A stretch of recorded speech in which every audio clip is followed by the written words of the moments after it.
राधे राधे दोस्तों। आज हम आपको सुनाएंगे भगवान शिव की एक बहुत ही अच्छी कहानी। भगवान स्वयं अपने भक्त की मदद के लिए आए। अगर आप हमारे चैनल पर नए हैं तो प्लीज़ हमारे चैनल को लाइक करें, सब्सक्राइब करें और शेयर करें। एक गांव में मुरली नाम का एक किसान रहता था। मुरली की पत्नी का नाम मालती था। मुरली के खेत जो थे वे बंजर थे, उनमें कोई खेती नहीं होती थी। घर में खेती करने वाला उसके सिवा और कोई था भी नहीं। बूढ़ा होने के कारण मुरली अब मजदूरी करता था। उसके पास एक रेहड़ी थी, यानी हाथ का जो ठेला होता है। वह उसमें लोगों का छोटा मोटा सामान ढोता था और उससे जो भी पैसे कमाता था उसी से अपने परिवार का गुजारा करता था। उसकी पत्नी मालती बहुत ही धार्मिक प्रवृत्ति की औरत थी। भगवान में बहुत विश्वास करती थी। वह जब भी रोटियां बनाती तो उसमें से 2 रोटी भगवान शिव, 2 माता पार्वती और के नाम की निकालती, 2 रोटी लक्ष्मी जी और विष्णु जी के नाम की निकालती और 1 रोटी ब्रह्मा जी के नाम की निकालती। गौ माता को रोटी खिलाती थी निकालकर। उसके बाद अपने पति रघुनाथ को रोटी खिलाती। उसका यह रोज का नियम था कि 2 रोटी भगवान शिव माता पार्वती, 2 रोटी भगवान विष्णु माता लक्ष्मी और 1 रोटी ब्रह्मा जी की निकालकर 5 रोटी गाय को खिला देती और वह खुद भी खाती। एक बार मुरली ने देखा कि उसकी पत्नी देवताओं के नाम की रोटियां निकालकर गाय को खिलाती है। तब वह अपनी पत्नी से बोला, अरे भाग्यवान, मैं इतनी मेहनत मजदूरी करता हूँ, बड़ी मुश्किल से घर के खर्चों का इंतजाम करता हूँ और तुम आधे आटे की रोटियां तो देवी देवताओं के नाम पर निकाल कर उनका भोग लगा देती हो और आधे आटे की रोटियों से हम दोनों पेट भरते हैं। ऊपर से तेरा यह दान पुण्य मुझे बहुत तकलीफ देता है। मैं ठहरा एक मजदूर गरीब आदमी, इतनी कमाई मैं कहाँ से लाऊं?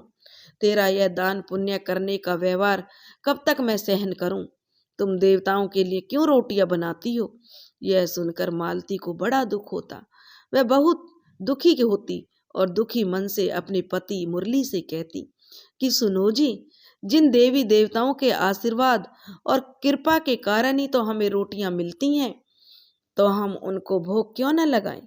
जिस दिन तुम्हें मजदूरी नहीं मिलेगी तब हमारे साथ साथ यह देवी देवता भी भूखे रह लेंगे। भूखा रहने पर वे भोजन की व्यवस्था भी करेंगे, जिससे हमें और देवताओं को भोजन मिलेगा, आपको भी मजदूरी मिलेगी और हमारे सारे काम भगवान ही बनाएंगे। इसलिए सुनो जी, तुम अपना काम करो और मुझे मेरा काम करने दो, इसी में हमारी भलाई है। मुरली मालती से बोला, मालती, वैसे बात तो तुम सही कह रही हो। मैं अपनी गरीबी के कारण स्वार्थी होकर तुम्हें भगवान को भोग लगाने से भी रोक रहा था, और लेकिन अब मैं आगे से तुझे कभी नहीं रोकूंगा। जो भी मेरी कमाई होगी उसमें से सामर्थ्य अनुसार तुम दान पुण्य करना। तुम मेरी कमाई में से जो भगवान का हिस्सा जरूर निकाला करो, उसकी इच्छा से हमारे सारे कार्य जरूर पूरे होंगे। तो मालती कहने लगी, अच्छा तो मालती, अब मुरली कहने लगा, मैं मजदूरी करने जाता हूँ। मालती बोलती है, ठीक है जी। और काम के साथ साथ भगवान शिव का ध्यान करते हुए मुरली उस दिन अपने काम पर चला गया। मालती कहने लगी, भगवान तुम्हारी रक्षा करे। मुरली ने कहा, अरे तुम चिंता मत करो, मैं भगवान शिव का ध्यान करता रहूंगा। आज तुम्हारी बातें सुनकर भगवान के प्रति मेरा भी विश्वास और आस्था बढ़ गई है। यह कहकर मुरली काम पर चला गया। उस दिन मुरली को पहले से ज्यादा काम मिला, उसने पैसे भी ज्यादा कमाए। मुरली घर आकर मालती से कहने लगा, अरे भाग्यवान, आज भोलेनाथ की कृपा से मैंने बहुत सारे पैसे कमाए हैं, यह सारे पैसे तुम रख लो। तब मालती कहने लगी कि मैं तो ऐसा मानती हूँ कि भोलेनाथ, ब्रह्मा जी, विष्णु जी की कृपा से ही आपकी कमाई में वृद्धि हुई है। तब मुरली बोला, यह तो तुम ठीक कह रही हो भाग्यवान। हम एक काम करते हैं, इन पैसों में से जितनी हमारी जरूरत है उतने पैसे अपने पास रखकर बाकी बचे हुए पैसों को मंदिर में दान कर देते हैं। तब मालती कहने लगी, अजी आपने तो मेरे मन की बात छीन ली। मैं भी यही चाहती हूँ, हम आधा पैसा दान में मंदिर में पुजारी को दे देते हैं। तब मालती और मुरली बचे हुए पैसों को मंदिर में दान दे देते हैं। इस तरह प्रतिदिन मुरली मजदूरी करने जाता रहा। दोनों पति पत्नी खुशी खुशी अपना जीवन व्यतीत करते रहे। एक दिन मुरली अचानक बीमार हो गया। डॉक्टर ने मुरली से कहा, मुरली तुम्हें बुखार के साथ साथ थकान और कमजोरी भी है, इसलिए तुम्हें कुछ दिन तक आराम करना होगा। डॉक्टर की बात सुनकर मालती कहने लगी कि डॉक्टर साहब, अगर इन्हें कुछ दिन आराम करना होगा तो हम रोटी कैसे खाएंगे, हम अपने भगवानों को भोग कैसे लगाएंगे, हमारे घर का गुजारा कैसे चलेगा। तब वह बहुत परेशान हो गई और भगवान से प्रार्थना करने लगी और कहने लगी, हे प्रभु, हे भोलेनाथ, अब आप ही हमारी रक्षा कीजिए। इधर अपने भक्त मुरली और मालती को दुखी देखकर भगवान शिव, विष्णु और ब्रह्मा जी आपस में विचार करने लगे। भगवान शिव कहते हैं, सुनो विष्णु जी और ब्रह्मा जी, हमारे भक्त मुरली और मालती बहुत संकट में हैं, हमें उनकी रक्षा करनी चाहिए। तब भगवान विष्णु बोले, हे महादेव, आप आज्ञा दें हमें कि क्या करना चाहिए। तब महादेव बोले कि मैं स्वयं किसान बनकर मुरली के खेत में हल चलाऊंगा। विष्णु भगवान, तुम इंद्रदेव को आदेश देकर खेतों में बारिश करवा दो, और ब्रह्मदेव, आप अन्नपूर्णा देवी से उनके खेतों में अन्न की व्यवस्था करवाएं, इससे मुरली के खेतों में अच्छी फसल होगी। इस प्रकार तीनों देवताओं ने अपनी लीलाओं से चमत्कार दिखाया। मुरली के बंजर खेतों में फसल लहलाने लगी। इधर मुरली की तबीयत ज्यादा खराब होने से मालती दुखी होकर भोलेनाथ से प्रार्थना करते करते मुरली के चरणों में सो जाती। तभी भोलेनाथ उसके मालती के सपने में आकर कहने लगे, हे देवी, आंखें खोलो और अपने खेतों पर जाकर देखो, तुम्हारे खेत अन्न से भरे हुए लहला रहे हैं। तुम्हारे पति को अब मजदूरी नहीं करनी पड़ेगी, शीघ्र ही तुम्हें संतान का सुख भी प्राप्त होगा।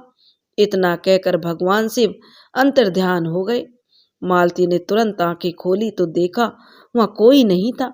उसने अपने पति से कहा कि भगवान भोलेनाथ मेरे सपने में आए थे, उन्होंने मुझसे कहा है कि अब तुम्हें मजदूरी करने की कोई जरूरत नहीं है, क्योंकि तुम्हारे खेतों में फसल लहला रही है। मालती की बात सुनकर मुरली हैरानी से बोला कि तुम ये क्या कह रही हो भाग्यवान, क्या तुमने सच में ऐसा सपना देखा है?